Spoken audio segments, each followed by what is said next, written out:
Catus, Maximus here. I have, it's a weird title of the video, DeWalt.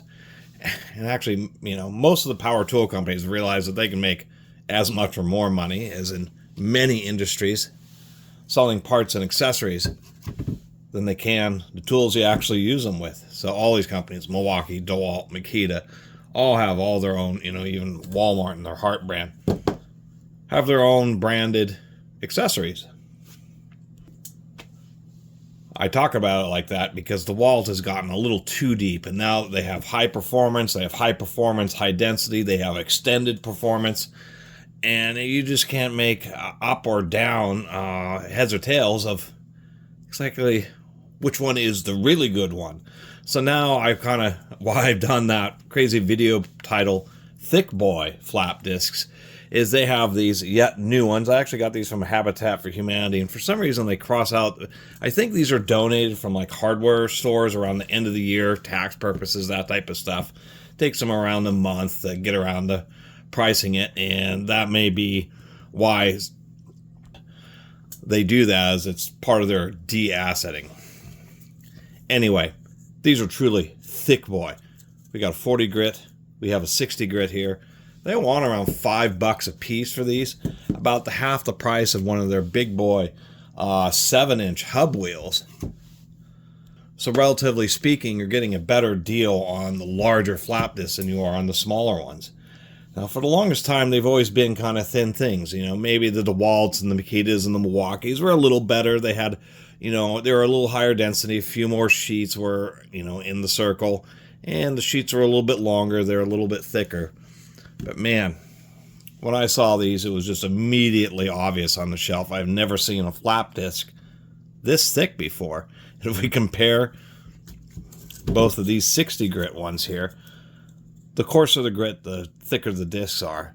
I mean, there's nearly twice as much material in there. But it isn't all roses. The reason many of these flap discs are like this is they have a depressed center so that the bolt and nut kind of sits a little farther, a little deeper into the flap wheel, so you're less likely to scratch the material because you tend to run at pretty steep angles, so it's actually a pretty high likelihood that you may impact something. So they have what's known as depressed center. I've never seen just the straight flat ones. The issue is when you put these on the grinder, it sticks them up a little bit, and most grinders, people have found flap discs work just fine. But man, and this is once again a 40 grit, but once you start making really thick boy like this, these end up sticking up beyond the edge of the guard. If you're wearing gloves and proper clothing, it's not a big deal. If you're in flip-flops, t-shirt, and shorts, and you put this, even like Makitas, these will stick, a fair amount out of over the edge of the guard. And when you're sanding with these, particularly like a 40 grit, which is really pretty coarse, can't even get that word out, it's going to throw a lot of little particles, little zirconia stones as it's wearing down. And those can actually hurt. But these really aren't any joke, these. So this is a high performance, but not a high density. But this, once again, is a 7-inch, and, the bigger ones tend to be a little bit thicker. And this is even thicker. If I could focus, get my camera to focus, than the 7-inch one of the same grit. Now, I think like the standard XP or high performance are kind of like this, where they have just a little bit more of a curvature. And then these high density ones, they're just simply calling high density, I guess, for two reasons. One is that they may have, and it does appear that they have more flaps of sandpaper per inch than their more standard ones. And then, of course, for like the 10th time, they're just so thick. It's just, I've never seen ones quite, this stout before. And that's why I'm making a video and repeating the term so much, because it's just, these are the kind of flap wheels you've really been wanting. They tend to wear out pretty quickly, especially if you're stripping paint, cleaning rust, doing that kind of stuff. People also like them for working on steels and various metals, even shaping and deburring, mainly because stone grinding wheels can be a little aggressive, and if you're not super careful, you can gouge material more easily than you can with a flap wheel. Flap wheel just offers a little bit more control. And so flap wheels kind of bridge the gap between stone and things like what you achieve with wire wheels, or with things like this, which are known as, actually it's not foam, it's I believe they call it structured grit.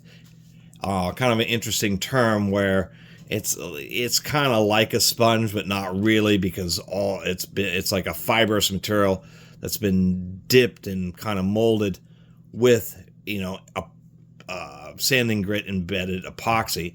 So it offers like a really open area. These work excellent for removing paint and rust, because they just don't clog up very much. They do wear out pretty quickly, but they don't get gummed up. And so that's what flap wheels are for, is they're kind of when you want to do grinding, but you don't want something quite as aggressive as a standard grinding wheel.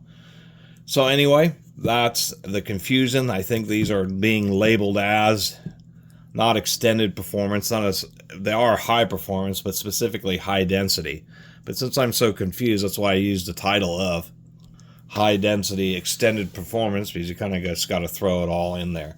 But it is surprising. I mean, even on Amazon, the price of a lot of accessories depends on their sales, and many times, you know, the coarser the grit, the more expensive.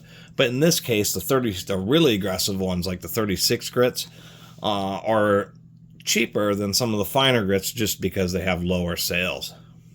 But it still kind of amazes me that, you know, these sticker boys are, relatively speaking, they're proportionally a lot more expensive. But of course, anything that you get in a higher bulk, you're going to get a better per unit value.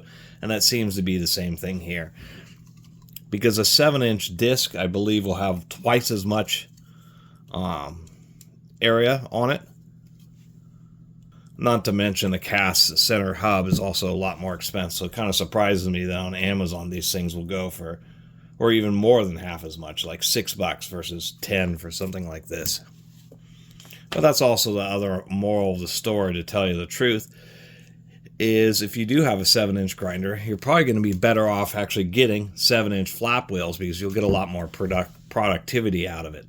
Although it is a bigger and heavier tool, and so there's something to be said for just having a really long-lasting flap wheel on your standard 4.5-inch grinder. And so, wanted to make a dedicated video of it, because I'm just still pretty enamored with these things. Just the thickest and kind of most brutal flap discs I've seen yet. They're really getting crazy. I'm waiting, probably in 5 or 10 years, we'll see flap discs that are like 2 inches tall, that are designed to last 100 hours. Who knows? Anyway, thanks for watching.